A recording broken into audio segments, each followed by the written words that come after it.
Details connected with the murder. The rich man dines while the poor man pines, and eats his heart away. They teach us lies, he sternly cries, would brothers do as they? The Dream. Mr. Carson stood at one of the breathing moments of life. The object of the toils, the fears, and the wishes of his past years was suddenly hidden from his sight, vanished into the deep mystery which circumscribes existence. Nay, even the vengeance which he had proposed to himself as an aim for exertion had been taken away from before his eyes, as by the hand of God. Events like these would have startled the most thoughtless into reflection, much more such a man as Mr. Carson, whose mind, if not enlarged, was energetic, indeed whose very energy, having been hitherto the cause of the employment of his powers in only one direction, had prevented him from becoming largely and philosophically comprehensive in his views. But now the foundations of his past life were razed to the ground, and the place they had once occupied was sown with salt, to be for ever rebuilt no more. It was like the change from this life to that other hidden one, when so many of the motives which have actuated all our earthly existence will have become more fleeting than the shadows of a dream. With a wrench of his soul from the past, so much of which was as nothing, and worse than nothing to him now, Mr. Carson took some hours after he had witnessed the death of his son's murderer to consider his situation. But suddenly, while he was deliberating and searching for motives which should be effective to compel him to exertion and action once more, while he contemplated the desire after riches, social distinction, a name among the merchant princes amidst whom he moved, and saw these false substances fade away into the shadows they truly are, and one by one disappear into the grave of his son, suddenly, I say, the thought arose within him that more yet remained to be learned about the circumstances and feelings which had prompted John Barton's crime, and when once this mournful curiosity was excited, it seemed to gather strength in every moment that its gratification was delayed. Accordingly he sent a message to summon Job Legh and Jem Wilson, from whom he promised himself some elucidation of what was as yet unexplained, while he himself set forth to call on Mr. Bridgenorth, whom he knew to have been Jem's attorney, with a glimmering suspicion intruding on his mind, which he strove to repel, that Jem might have had some share in his son's death. He had returned before his summoned visitors arrived, and had time enough to recur to the evening on which John Barton had made his confession. He remembered with mortification how he had forgotten his proud reserve, and his habitual concealment of his feelings, and had laid bare his agony of grief in the presence of these two men who were coming to see him by his desire, and he entrenched himself behind stiff barriers of self-control, through which he hoped no appearance of emotion would force its way in the conversation he anticipated. Nevertheless, when the servant announced that two men were there by appointment to speak to him, and he had desired that they might be shown into the library where he sat, any watcher might have perceived by the trembling hands and shaking head not only how much he was aged by the occurrences of the last few weeks, but also how much he was agitated at the thought of the impending interview. But he so far succeeded in commanding himself at first as to appear to Jem Wilson and Job Legh one of the hardest and most haughty men they had ever spoken to, and to forfeit all the interest which he had previously excited in their minds by his unreserved display of deep and genuine feeling. When he had desired them to be seated, he shaded his face with his hand for an instant before speaking. "I have been calling on Mr. Bridgenorth this morning," said he at last. "As I expected, he can give me but little satisfaction on some points respecting the occurrence on the 18th of last month, which I desire to have cleared up. Perhaps you two can tell me what I want to know. As intimate friends of Barton's, you probably know, or can conjecture a good deal. Have no scruple as to speaking the truth. What you say in this room shall never be named again by me. Besides, You are aware that the law allows no one to be tried twice for the same offence." He stopped for a minute, for the mere act of speaking was fatiguing to him after the excitement of the last few weeks. Job Legh took the opportunity of speaking. "I'm not going to be affronted, either from myself or Jem, at what you've just now been saying about the truth. You don't know us, and there's an end on it. Only it's as well for folk to think others good and true until they're proved contrary. Ask what you like, sir. I'll answer for it we'll either tell truth or hold our tongues." "I beg your pardon," said Mr. Carson, slightly bowing his head. "What I wished to know was," referring to a slip of paper he held in his hand, and shaking so much he could hardly adjust his glasses to his eyes, "whether you, Wilson, can explain how Barton came possessed of your gun. I believe you refused this explanation to Mr. Bridgenorth." "I did, sir. If I had said what I knew then, I saw it would criminate Barton, and so I refused telling out. To you, sir, now, I will tell everything and anything, only it is but little. The gun was my father's before it was mine, and long ago he and John Barton had a fancy for shooting at the gallery, and they used to always take this gun and brag that though it was old-fashioned, it was sure." Jem saw with self-upbraiding pain how Mr. Carson winced at these last words, but at each irrepressible and involuntary evidence of feeling, the hearts of the two men warmed towards him. Jem went on speaking. "One day in the week, I think it was on the Wednesday, yes it was on St. Patrick's Day, I met John just coming out of our house as I were going to my dinner. Mother was out, and he'd found no one in. He said he'd come to borrow the old gun, and that he'd have made bold and taken it, but it was not to be seen. Mother was afraid of it, so after father's death, for while he were alive she seemed to think he could manage it, I had carried it to my own room. I went up and fetched it for John, who stood outside the door all the time." "What did he say he wanted it for?" asked Mr. Carson hastily. "I don't think he spoke when I gave it him. At first he muttered something about the shooting gallery, and I never doubted but that it were for practice there, as I knew he had done years before." Mr. Carson had strung up his frame to an attitude of upright attention while Jem was speaking. Now the tension relaxed, and he sank back in his chair, weak and powerless. He rose up again, however, as Jem went on, anxious to give every particular which could satisfy the bereaved father. "I never knew for what he wanted the gun till I was taken up. I do not know yet why he wanted it. No one would have had me get out of the scrape by implicating an old friend, my father's old friend, and the father of the girl I loved. So I refused to tell Mr. Bridgenorth out about it, and would not have named it now to any one but you." Jem's face became very red at the allusion he had made to Mary, but his honest, fearless eyes had met Mr. Carson's penetrating gaze unflinchingly, and had carried conviction of his innocence and truthfulness. Mr. Carson felt certain that he had heard all that Jem could tell. Accordingly he turned to Job Legh. "You were in the room the whole time while Barton was speaking to me, I think?" "Yes, sir," answered Job. "You'll excuse my asking plain and direct questions. The information I am gaining is really a relief to my mind. I don't know how, but it is. Will you tell me if you had any idea of Barton's guilt in this matter before?" "None whatever, so help me God," said Job solemnly. "To tell truth, and axing your forgiveness, Jem, I'd never quite got shut of the notion that Jem here had done it. At times I was as clear of his innocence as I was of my own, and whenever I took to reasoning about it, I saw he could not have been the man that did it. Still, I never thought of Barton." "And yet by his confession he must have been absent at the time," said Mr. Carson, referring to his slip of paper. "Ay, and for many a day after. I can't rightly say how long. But still, you see, one's often blind to many a thing that lies right under one's nose, till it's pointed out. And till I heard what John Barton had to say yon night, I could not have seen what reason he had for doing it, while in the case of Jem, anyone who looked at Mary Barton might have seen a cause for jealousy clear enough."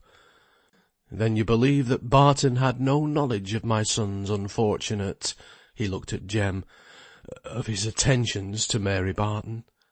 This young man, Wilson, had heard of them, you see." "The person who told me said clearly she neither had nor would tell Mary's father," interposed Jem. "I don't believe he'd ever heard of it. He weren't a man to keep still in such a matter if he had." "Besides," said Job, "the reason he gave on his deathbed, so to speak, was enough, specially to those who knew him." "You mean his feelings regarding the treatment of the workmen by the masters? You think he acted from motives of revenge, in consequence of the part my son had taken in putting down the strike?" "Well, sir," replied Job, "it's hard to say. John Barton was not a man to take counsel with people, nor did he make many words about his doings. So I could only judge from his way of thinking and talking in general, never having heard him breathe a syllable concerning this matter in particular. You see, he was sadly put about to make great riches and great poverty square with Christ's gospel." Job paused, in order to try and express what was clear enough in his own mind, as to the effect produced on John Barton by the great and mocking contrasts presented by the varieties of human condition. Before he could find suitable words to explain his meaning, Mr. Carson spoke.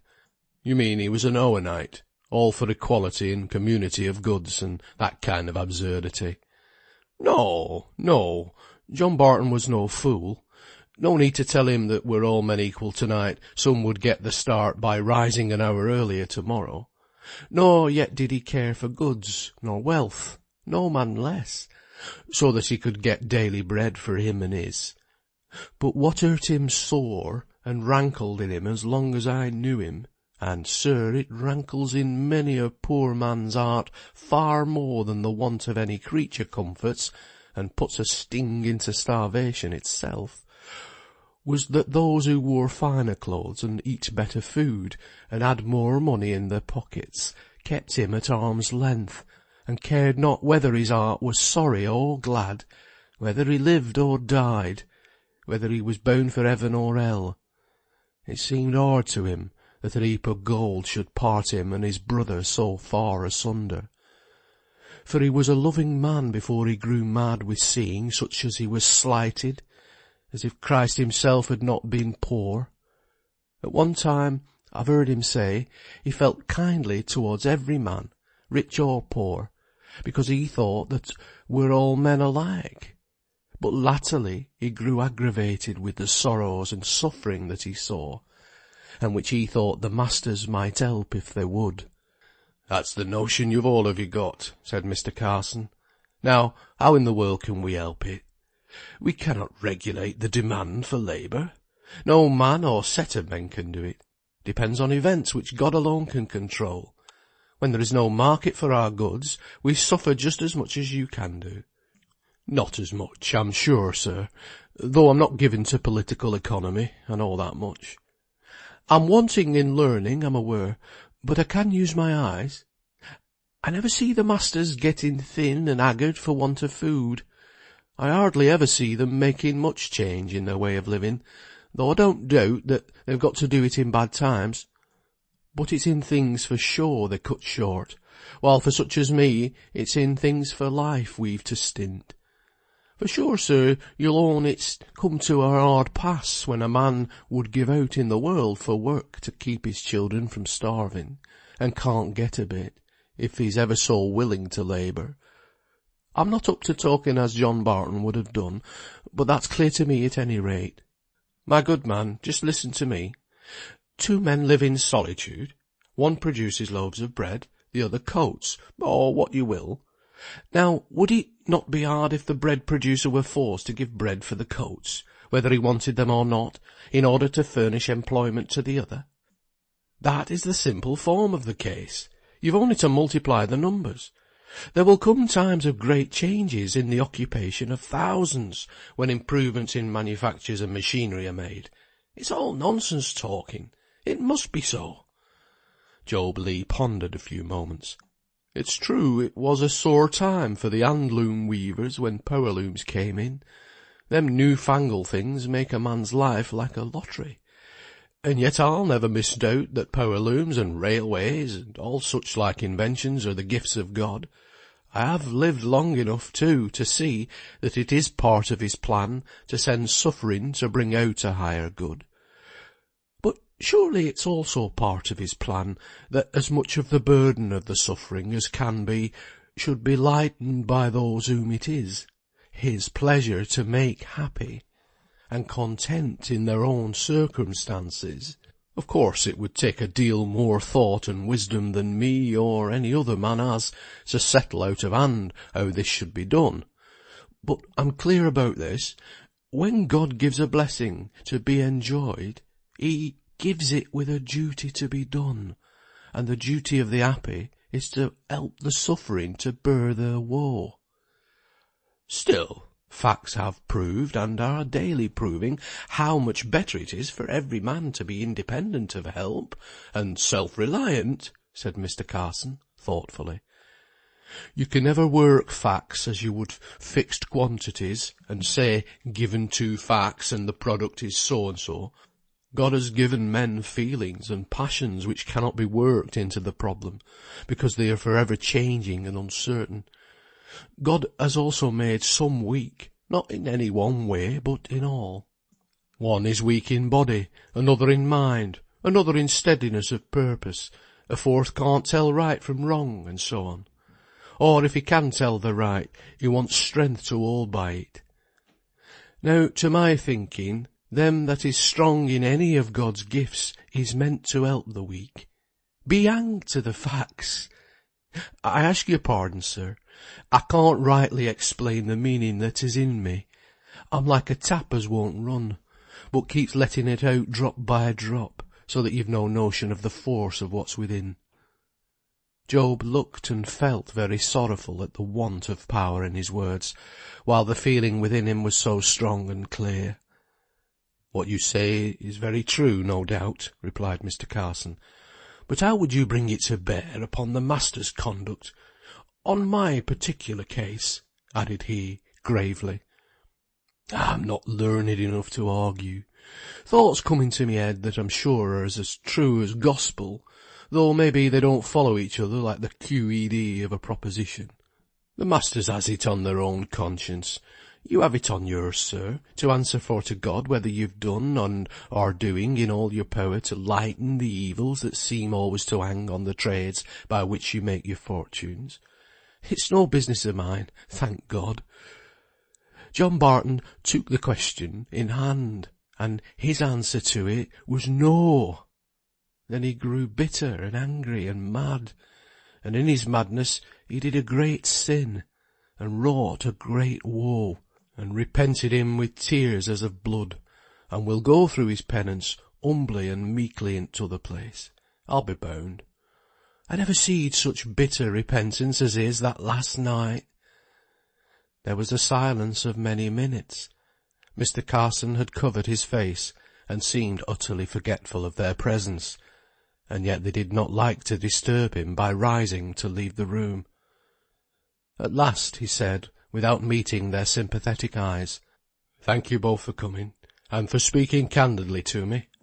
I fear, Lee, neither you nor I have convinced each other as to the power, or want of power, in the masters to remedy the evils the men complain of." "Oh, I'm loth to vex you, sir, just now, but it was not the want of power I was talking on. What we all feel sharpest is the want of inclination to try and help the evils which come like blights at times over the manufacturing places, while we see the masters can stop work and not suffer. If we saw the masters try for our sakes to find a remedy, even if they were long about it, even if they could find no help at the end of it all, could only say, 'Poor fellows, our hearts are sore for ye, we've done all we could and can't find a cure,' we'd bear up like men through bad times. No one knows till they've tried what power of bearing lies in them, if once they believe that men are caring for their sorrows and will help if they can. If fellow creatures can give nought but tears and brave words, we take our trials straight from God, and we know enough of his love to put ourselves blind into his hands. You say our talk has done no good. I say it has. I see the view you take of things from the place where you stand. I can remember that when the time comes for judging you. I shan't think any longer, does he act right on my views of a thing, but does he act right on his own? It has done me good in that way. I'm an old man, and may never see you again, but I'll pray for you, and think on you and your trials, both of your great wealth and of your son's cruel death, many and many a day to come. And I'll ask God to bless both to you now, and for evermore.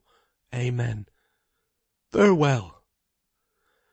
Jem had maintained a manly and dignified reserve ever since he had made his open statement of all he knew.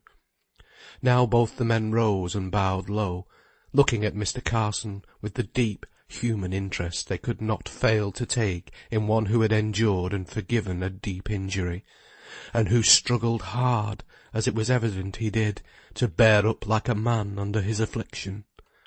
He bowed low in return to them. Then he suddenly came forward and shook them by the hand, and thus, without a word more, they parted. There are stages in the contemplation and endurance of great sorrow, which endow men with the same earnestness and clearness of thought that in some of old took the form of prophecy.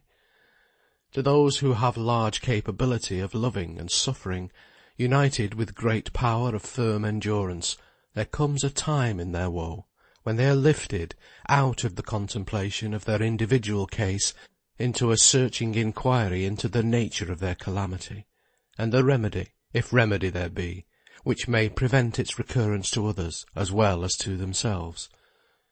Hence the beautiful, noble efforts which are from time to time brought to light, as being continuously made by those who have once hung on the cross of agony, in order that others may not suffer as they have done.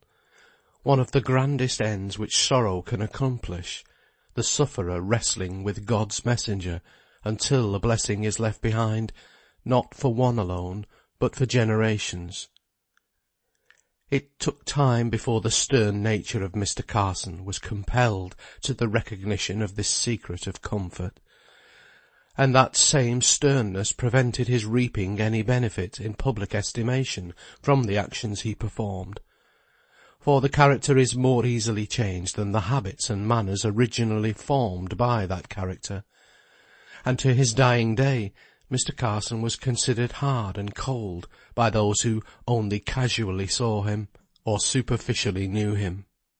But those who were admitted into his confidence were aware that the wish which lay nearest to his heart was that none might suffer from the cause from which he had suffered, that a perfect understanding and complete confidence and love might exist between masters and men, that the truth might be recognized that the interests of one were the interests of all, and as such required the consideration and deliberation of all, that hence it was most desirable to have educated workers, capable of judging, not mere machines of ignorant men, and to have them bound to their employers by the ties of respect and affection, not by mere money bargains alone. In short, to acknowledge the spirit of Christ as the regulating law between both parties. Many of the improvements now in practice in the system of employment in Manchester owe their origin to short, earnest sentences spoken by Mr. Carson. Many and many yet to be carried into execution take their birth from that stern, thoughtful mind which submitted to be taught by suffering. End of chapter 37. Read by Tony Foster.